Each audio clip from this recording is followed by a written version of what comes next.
अच्छा बाबर भाई, केस एक साल आप इस जद्दोजहद में लगे, आखिरकार जो हैं इनके जो नाकाबिले वारंट गिरफ्तारी जारी हो गई हैं, आपको लगता है कि इनको सलाखों के पीछे भेजा जाएगा या कोई अंदर का रास्ता फिर निकल आएगा?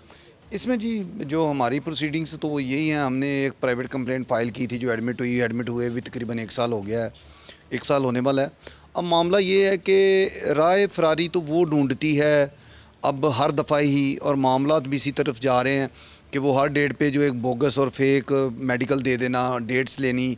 अब उस पे हमने कोर्ट को असिस्ट किया और पिछले कल जो हुआ है वो भी इसी तरह इन्होंने एक मेडिकल पेश करने की कोशिश की जो जज साहब ने इनकी एप्लीकेशन डिसमिस फरमाई और फर्दर इनके नॉन बेलेबल वारंट जो है वो इशू किए हैं। अब इसको पेश होना पड़ेगा। अब ये इश्तिहारी होकर तो रह नहीं सकती, मामलात है पाकिस्तान में ही रहना है तो इसको पेश तो होना पड़ेगा। अब इसमें ये है कि हम तो ट्रायल करने के लिए तैयार हैं, हम अपनी एविडेंस करवाने के लिए तैयार हैं, और जिसमें ये कंप्लेनेंट है हम इसको भी चैलेंज करते हैं कि आए ट्रायल करवाए, क्योंकि ये जो असवद है ये केस मैंने सारी बातें सुनने के बाद जो है वो इसको केस को लिया और मुझे साफ इसमें जो चीज़ें नज़र आईं कि असवद एक सच्चा बंदा है और सच बोल रहा है और सच पे खड़ा है। अब मामला ये है कि किसी के जज्बात के साथ खेलना, किसी को हनी ट्रैप करना, उससे पैसे ले लेने। अब ये जो बातें कर रहे हैं जी 25 लाख रुपया और एक गाड़ी है, और इसके पास ऐसी पिक्स जो मौजूद हैं जो इसने ख़रीदारी करवाई है, इसकी टिकट्स जो है वो ये ख़रीदता रहा है, ये वाकई करोड़ों में ये मामला जाते हैं। और ये तो एक हनी ट्रैप हो गया ना कि अगर बंदा जो है वो बाहर से पढ़ के आता है और वो उसकी एज भी आपसे कम है तो आप उसके साथ हनी ट्रैप ही कर रही हो ना। उससे गाड़ी भी आपने ले ली, होंडा सिटी। अगर आपके पास ये होंडा सिटी गाड़ी है वो असवद के नाम की थी, आप मुझे बताएं कि आपके पास कोई ऐसा सबूत है कि आपने वो गाड़ी से ख़रीदी हो? गाड़ी कैसे आ गई आपके पास? किसी क्वेश्चन का जवाब है?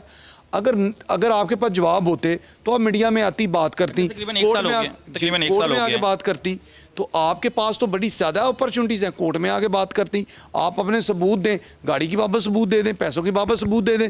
आपके पास है ही कुछ नहीं सिवाय शोर और सिवाय लड़ाई झगड़े के। और आएँ फेस करें, हम फेस करने के लिए तैयार हैं। तकरीबन एक साल हो गया आपको अदालतों के चक्कर खाते हुए असवद के साथ। जी डेफिनेटली। इस दौरान एक साल में कभी नाजिश पेश हुई हैं? नाजिश आती नहीं है, 2-3 दफ़ा नाजिश पेश हुई हैं, यहाँ पे 2-3 दफ़ा कराची में भी पेश हुई हैं।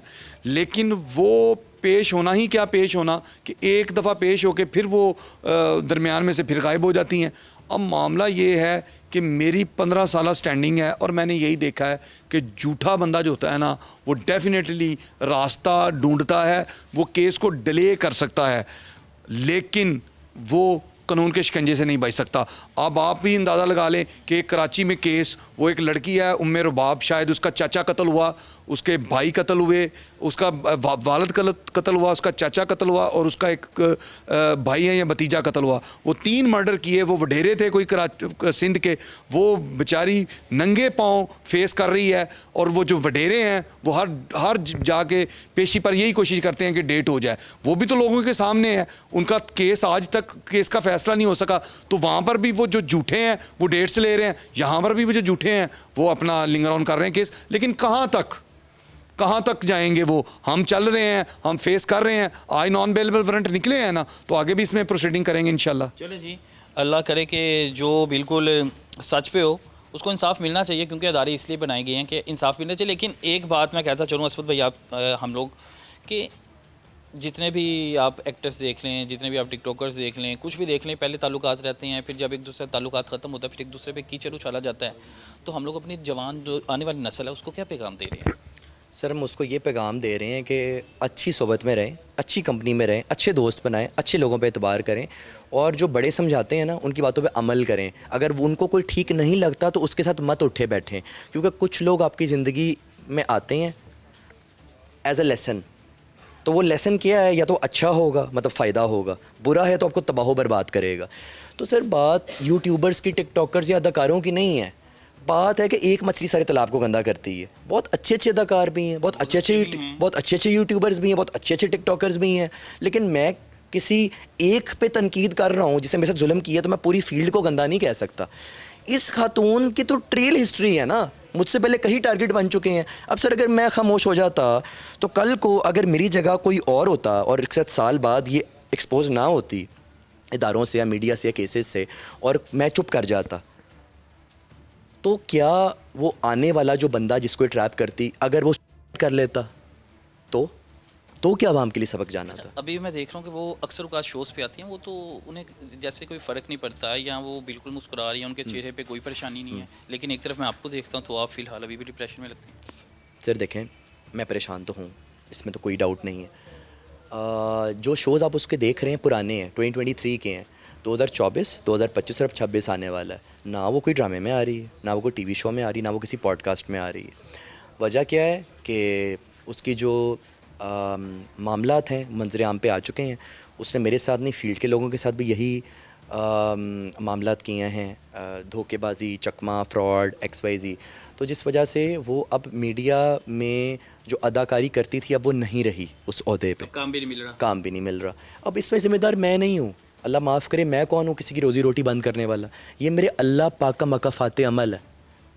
सीधी बात है कि मैंने अच्छा किया, उसने बुरा किया, अब उसको कुदरत ने यू टर्न दे के बताया कि ये देखो तुम्हारे साथ ये हो गया। अब मामला ये है कि आपकी एक बात का जवाब दूंगा, बट वेरी गुड क्वेश्चन, कि वो ये शो कराती कि मुझे फ़र्क नहीं पड़ता। जैसे स्टोरीज़ लगाएगी, ये तो इन्फॉर्मेशन ऐसे है, मिसलीडिंग है, दाएं बाएं मेरा लेना देना ही नहीं, या पोस्ट लगाएगी या कोई पुरानी ट्रैवल फ़ोटो लगा देगी और ये शो कराएगी कि मैं तो बड़ी धूमधाम में हूँ।